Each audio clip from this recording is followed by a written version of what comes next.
ఏతుల రేవంత్ రెడ్డి చెప్పుడెక్కువ చేసుడెక్కువ. చింతా ప్రభాకర్ తప్పు సీఎం రేవంత్ రెడ్డిది, శిక్ష మాత్రం సమగ్ర శిక్ష అభియాన్ ఉద్యోగులు అనుభవిస్తున్నారని సంగారెడ్డి ఎమ్మెల్యే చింతా ప్రభాకర్ ఆరోపించారు.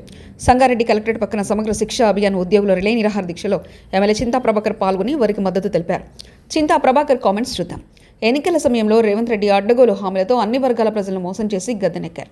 2023 సెప్టెంబర్ 13న వరంగల్ నిర్వహించిన దీక్షా శిబిరానికి అప్పటి టీపీసీసీ చీఫ్ రేవంత్ రెడ్డి హాజరై మద్దతు తెలపడంతో పాటు తాము అధికారంలోకి వస్తే సమస్యలు పరిష్కరిస్తామని హామీ ఇచ్చారు. కాంగ్రెస్ ప్రభుత్వం ఏర్పాటై ఏడాదైన సమగ్ర శిక్షణ అభియాన్ సమస్యలు పరిష్కరించడం లేదు. ఐక్యంలో రానున్న ఎమ్మెల్సీ ఎన్నికల్లో కాంగ్రెస్కు తగిన గుణపాఠం చెప్పాలి, చిత్తుచిత్తుగా ఓడించాలి. రేవంత్ రెడ్డి చెప్తున్న అబద్ధాలకు తగిన మూల్యం చెల్లింక చెప్పాలి. మరి ఇవన్నీ ఏమైనా అదేవిధంగా ప్రతి మహిళ 18 ఏళ్ళు నిన్న మహిళ ప్రతి మహిళ కూడా 2500 ఇస్తాను. మరి వాళ్ళు ఓట్లు వేసుకున్నారు ఏమైందని మాత్రమే మాట్లాడుతూ ఉన్నారు. ఇప్పటిదాకా మీ చూసిన తర్వాత మళ్ళీ అనిపిస్తూ ఉన్నది ఇది ఒక వ్యవసాయ రంగము. మరి వృద్ధులకు వాళ్ళకే కాదు, రేవంత్ రెడ్డి అనే ముఖ్యమంత్రి ప్రతి ఒక్కరు కూడా మోసం చేసిండు. ఎందుకంటే ఇంతమంది మీరు 750 మంది దాదాపు జిల్లాలో అంటే మీరు 7,000 కాదు 70,000 ఓట్లను కూడా మరిపే శక్తి మీ దగ్గర ఉన్నది. మరి కాబట్టి మీ అందరి ఓట్లు కూడా ఆ రోజు మళ్ళీ మాటలు చెప్పి మీరు రాసిన విధంగా పిసిసి అధ్యక్షుడి హోదాలో అబద్ధాల ముఖ్యమంత్రి రేవంత్ రెడ్డిలో ఆ రోజంటే పిసిసి ప్రెసిడెంట్ గా ఉండే ఎన్ని అబద్ధాలను నడిచి ముఖ్యమంత్రి అయ్యిండు. నిన్ననే వారోత్సవాలు చేసిరు. మరి వారోత్సవాలు ఎందుకు చేసిరో అర్థం కాదు. 5 రోజుల నుంచి ఇంతమంది రోడ్డు మీద వస్తుంటే ఈ బెంగళూరు మీకు పోయేటటువంటి కాంగ్రెస్ వర్కింగ్ ప్రెసిడెంట్ ఇప్పుడే సోదరుడు చెప్పాడు టీఆర్ఎస్ పార్టీ ఏం చేస్తలేదు కదా, వచ్చేది మా ప్రభుత్వం, నేను వర్కింగ్ ప్రెసిడెంట్ ను నేను చేపిస్తాను చెప్పినటువంటి జగన్ గడవ అనుకుంటూ ఆయనకే తెలవాలి.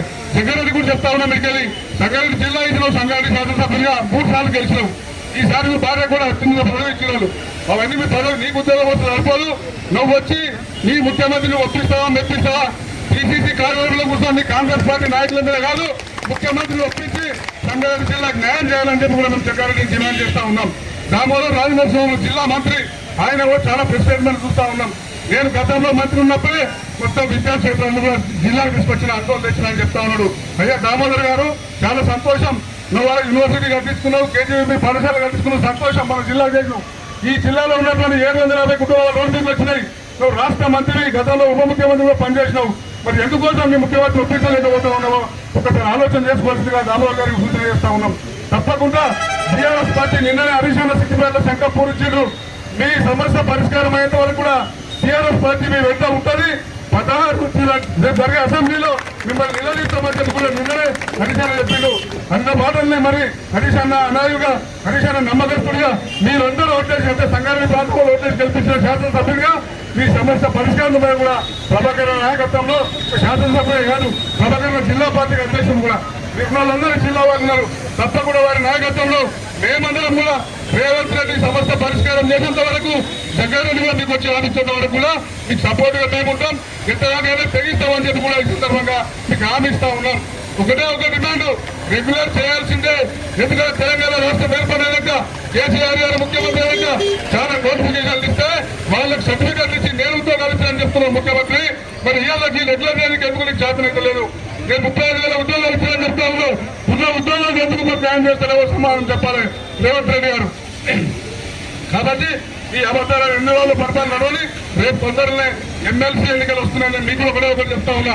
మీ దాంట్లో ఎమ్మెల్సీ రూపంలో వచ్చి మీ అందరూ విభజించే ప్రయత్నం చేస్తారు. కాంగ్రెస్ పాలసే మొదటి నుంచి కూడా విభజించి పాలించు. మీకు ఎవరైనా కొంత కాంగ్రెస్ సానుభూతి ఉంటే వాళ్ళు వచ్చి మనకు కాంగ్రెస్ కదా మీ ఉద్యోగం ఎక్కువ చెప్పాలి అట్లా చెప్పాలంటే మీకు అందరూ కూడా కాంగ్రెస్ ఓట్లు ఉంటాయి. 90% 100% నాకు తెలిసి. కాబట్టి 750 మీరే కాదు, మీరు అనుకుంటే 75,000 ఓట్లు సంగారెడ్డి జిల్లాలో మరి ఓటింగ్ శక్తి మీ అందరికీ ఉన్నారు. ఆశామాషి కాదు, విద్యార్థులు తీసుకుంటే కాదు ఓటు అనేది చాలా గొప్ప విషయం. విద్యార్థులైన మీ అందరూ కూడా విషయం తెలుసు. కాబట్టి హెచ్చరిక జారీ చేయాలి. రేపు తొందరలో వస్తున్న 2 నెలలు 3 నెలలు అందరూ కూడా సత్తా చూపిస్తామని మీరు ఎక్కడ లీకేజ్ ఇస్తేనే కాంగ్రెస్ పార్టీ భయపడుతుంది, మీ సమస్య పరిష్కారం చేస్తుంది. దానికి ముందు మీ ఐక్యత కూడా చాలా అవసరం. మీరంతా విభజించే ప్రయత్నం చేస్తారు. జగన్ లాంటి ఎవరో వారు పంపిస్తారు మీ దగ్గరికి, పంపించి ఏమైనా చెప్పి విభజించే ప్రయత్నం చేస్తారు. కాబట్టి ఇదే ఐక్యంగా ఉండాలి. ఏదైతే మీరు సంకల్పం చేసి కూర్చున్నారో సమస్య పరిష్కారం అయ్యేంత వరకు కూడా ఇదే కలిసికట్టుగా ఉండి మీరు పోరాటం చేయాలి. మీ ఎంత బీఆర్ఎస్ పడుతుంది, మీ బీఆర్ఎస్ పడుతుంది, మీ సమస్య పరిష్కారం అయ్యేంత వరకు కూడా మరి మేము మీతో ఉంటామని చెప్తా ఉన్నాం. జెన్యూన్ గా ఇన్సూరెన్స్ కావాలని కోరిందో ఖచ్చితంగా మీకు రావాలి. మరి అదే రకంగా ఎవరైనా చనిపోతే ఏ అధికారి కూడా అధికారికంగా వచ్చి మరి పరామర్శించి అందుకైనా బెంచ్కి కూడా ఏమీ ఇవ్వటం లేదు. మరి ఈరోజు మీకు రెగ్యులైజ్ చేస్తామన్నారు, ఖచ్చితంగా అది చేయాల్సిందే. మరి ఆ సమస్యలన్నీ ఈరోజు మరి హరీశ్రావు గారు మేము జిల్లా తరఫు నుంచి జిల్లా ఎమ్మెల్యేలను రాష్ట్ర స్థాయి మొత్తం మీకు అండగా ఉంటుందని చెప్పి ఈ సందర్భంగా తెలియజేస్తూ మరి మీకున్న ఇందాక చెప్పినటువంటి అన్ని కూడా సమస్యలు మేము కూడా మరి దృష్టికి తీసుకెళ్తాం. ఏదైనా అబద్ధాలు చెప్పి ఇంకా ఎన్నో రోజులు తప్పించుకొని తిరిగే పరిస్థితులు లేడు. మరి ఆయన ఈరోజు ఎన్ని అబద్ధాలు అయితే ఆడిందో దానికి మూల్యం కూడా ఖచ్చితంగా చెల్లించాల్సిన వస్తుంది. ఈరోజు రైతులకి, మహిళలకి అందరినీ మోసం చేసింది. మోసం చేయని వాళ్ళు ఎవరైనా మిగిలింది అంటే వాళ్ళు పుణ్యం చేసుకుంటే అందరినీ కూడా మోసం చేసి ఈరోజు అధికారానికి వచ్చి మండిపోయి చూపిస్తా ఉన్నారు. ఈరోజు ఏతులు ఎక్కువ పని తక్కువ అనే రకంగా ఏతులు మాట్లాడి అందరినీ కూడా మభ్య పెడతా ఉన్నాడు.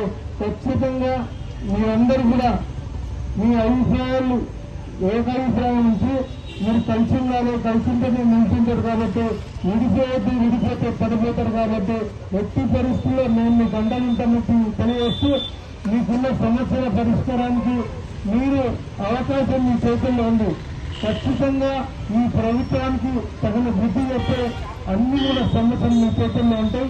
మరి ఎమ్మెల్సీ ఎన్నికల్లో ఆ సత్తా చాటుకోవాల్సిందిగా మిమ్మల్ని కోరుతూ ఏదేమైనా అసెంబ్లీ సాక్షిగా ఖచ్చితంగా పోరాటం చేయటమే కాకుండా మీకు తోడై ఉంటాం, మీకు అండగా ఉంటాం. ఎవరైతే మీకు గతంలో మాట ఇచ్చిందో ఖచ్చితంగా వాళ్ళని నిలిపే ప్రయత్నం చేయండి. మేము మాత్రం ఎట్టి పరిస్థితుల్లో మేము తోడే ఉంటాం. ఎందుకంటే ఆ రోజు చెప్పింది కేసీఆర్ను గద్దెదించండి, మీ సమస్యను పరిష్కారం చేస్తామని. మరి ఈరోజు ఆయనే వచ్చింది. మధ్యలో ఎప్పుడు కూడా మీరు ఇబ్బంది పెట్టలేదు. 1 సంవత్సరం కాలం టైం ఇచ్చింది. మరి సంవత్సర కాలంలో ఆయన చేసింది ఏమిటి అనేది కూడా మీరు ఒకసారి ఆలోచన చేయండి. మరి విజయోత్సవాలు చేసింది, ఏమంత ఘనకార్యం చేసిందో మరి మాకు కూడా అర్థం కాలేదు, మీకు తెలవాలి. మరి ఏం విజయోత్సవాలు ఆ దేవుడు తెలుసు. మరి ఈ సందర్భంగా మీరందరూ ఏదైతే నమ్మకంతో, ఏదైతే ఆశతో మమ్మల్ని పిలుచున్నారో ఖచ్చితంగా 16వ తారీఖు నుంచి అసెంబ్లీలో ఏ రోజు అవకాశం దొరికినా అర్జన్ మోసం చేసినా సరే మీ సమస్యల పరిష్కారానికి ఖచ్చితంగా మేము ఉంటామని తెలియవచ్చు. మాట కదా మాట కదంటే ఐక్యత ఐక్యత